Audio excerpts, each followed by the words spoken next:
Hi guys, ഈ സ്ഥലം പിടികിട്ടിയോ? നമ്മുടെ ഇൻ്റർനാഷണൽ എയർപോർട്ട് നെടുമ്പാശ്ശേരിയിലേക്കുള്ള വഴിയാണ്. പല നിറത്തിലെ ബോഗൺവില്ലെ പൂവിട്ട് നിൽക്കുന്ന കണ്ടപ്പോൾ കുറച്ച് നേരം ഇവിടെ ഒന്ന് വണ്ടി നിർത്താമെന്ന് വിചാരിച്ചു. അപ്പോൾ നമ്മളുടെ ഇന്നത്തെ ടാർഗറ്റ് എന്ന് പറഞ്ഞാലേ മലയാറ്റൂർ ഫോറസ്റ്റ് ഡിവിഷന് കീഴിലുള്ള മഹാഗണി തോട്ടമാണ്.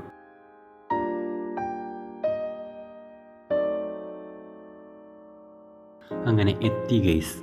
കൗണ്ടറിൽ നിന്ന് ടിക്കറ്റ് എല്ലാം എടുത്ത് വണ്ടി പാർക്ക് ചെയ്ത് നമ്മളിനി തോട്ടത്തിലേക്ക് പ്രവേശിക്കുകയാണ്. ഇരുവശവും മുളവേലി കൊണ്ട് കെട്ടിത്തിരിച്ച ഒരു നടപ്പാതയാണ് ആദ്യമേ തന്നെ. ഒരു 5-6 അടി വീതിയിൽ വള്ളിപ്പടർപ്പും മരച്ചില്ലകളും വെട്ടിയൊതുക്കിയുണ്ടാക്കിയ വഴികൾ. അതിൽ നമ്മൾ മുന്നോട്ട് പോകുന്തോറും പച്ചപ്പിൻ്റെ ഇരുളിമയും വന്യതയും എല്ലാം തിങ്ങി നിറഞ്ഞു നിൽക്കുന്നതായിട്ട് നമുക്ക് തോന്നും. പ്രകൃതിദത്തമായി മെനഞ്ഞെടുത്ത ഇരിപ്പിടങ്ങൾ, അതിലിരുന്ന് മെല്ലെ തല ചായച്ചു കഴിഞ്ഞാൽ മാനം മുട്ടി നിൽക്കുന്ന പച്ചപ്പ്, അതിലൂടെ ഒളികണ്ണിട്ട് നോക്കുന്ന സൂര്യകിരണങ്ങൾ.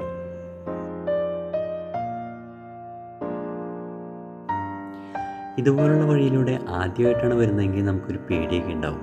അപ്പോൾ ഇതേപോലെ ആനയുടെയും മറ്റു മൃഗങ്ങളുടെയും മുന്നറിയിപ്പ് കൂടി വന്നാലോ?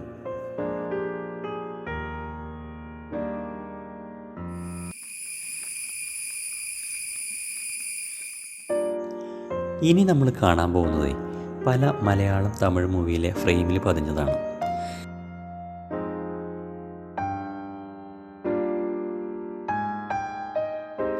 ഈ മരങ്ങളിൽ നിന്നും പൊഴിഞ്ഞു വീണ ഇലകൾ കരിയിലകളുടെ ഒരു മെത്തയായി ഈ മണ്ണിനെ പൊതിഞ്ഞിരിക്കുകയാണ്.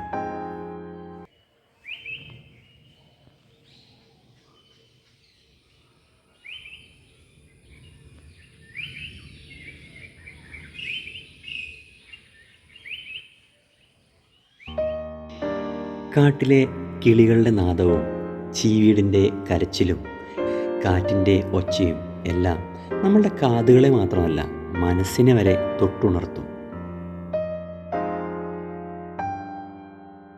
മാനം മുട്ടി നിൽക്കുന്ന വൻമരങ്ങളും അവയുടെ ഭൂമിയിലേക്ക് ആഴ്ന്നിറങ്ങിയ വേരുകളും മണ്ണൊലിപ്പിന് തൊട്ടു മുമ്പ് വരെ അവ എങ്ങനെയാണ് മണ്ണിനെ സംരക്ഷിച്ചതെന്നൊക്കെ നമുക്കിവിടെ നേരിട്ട് കാണാൻ പറ്റും.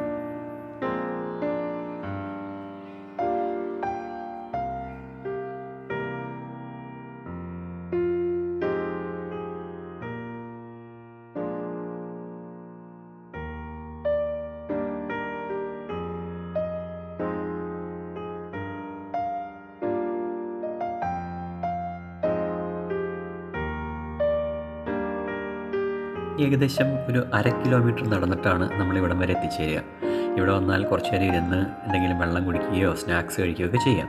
പക്ഷേ സ്നാക്സ് നമ്മൾ കൂടെ കരുതണം. ഇവിടെ അതിനുള്ള ഷോപ്പൊന്നുമില്ല. മുമ്പ് എപ്പോഴും തുടങ്ങിയിട്ട് ആന വന്ന് അതെല്ലാം നശിപ്പിച്ചു എന്നാണ് അറിഞ്ഞത്. പിന്നെ ഇവിടെ നിന്ന് താഴേക്ക് ഇറങ്ങിയാലാണ് നമ്മൾ പുഴയുടെ തീരത്തേക്ക് എത്തിച്ചേരുക. പുഴയിലിറങ്ങി കളിക്കാനും കുളിക്കാനുമായിട്ട് നല്ലൊരു ഏരിയ തന്നെയുണ്ട്. പക്ഷേ സോറി, നമുക്ക് ക്യാമറയും കൊണ്ട് അങ്ങോട്ട് പോകാൻ പറ്റില്ല. ഇവിടെ പല ഭാഗങ്ങളിലായിട്ട് ഊഞ്ഞാലുകൾ കെട്ടി തൂക്കിയിട്ടുണ്ട്. നമുക്ക് ആടാനുള്ള എല്ലാ സൗകര്യവും ഒരുക്കിയിട്ടുമുണ്ട്. ഈ കൽപ്പടവുകൾ ഇറങ്ങിയാണ് നമ്മൾ ഈ പുഴയുടെ തീരത്തേക്ക് എത്തിച്ചേർന്നത്. ഇനിയൊരു മഹാഗണിയെ അടുത്ത് കണ്ടാലോ? ബ്രൗൺ നിറം, നല്ല ഒത്ത ഉയരം, 2 പേർ ചേർന്ന് കൈപിടിച്ചാലും എത്താത്തത്രയും വണ്ണം, തുടരെ തുടരെ വരഞ്ഞതുപോലെയുള്ള പുറംഭാഗം.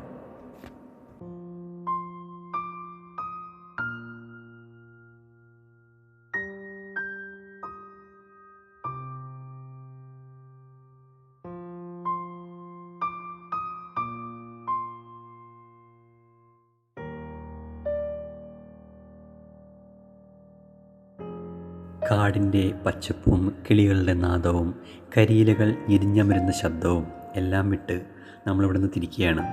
അപ്പോൾ ഇനി അടുത്ത യാത്രയിൽ കാണാം. Thanks for watching. Till then bye.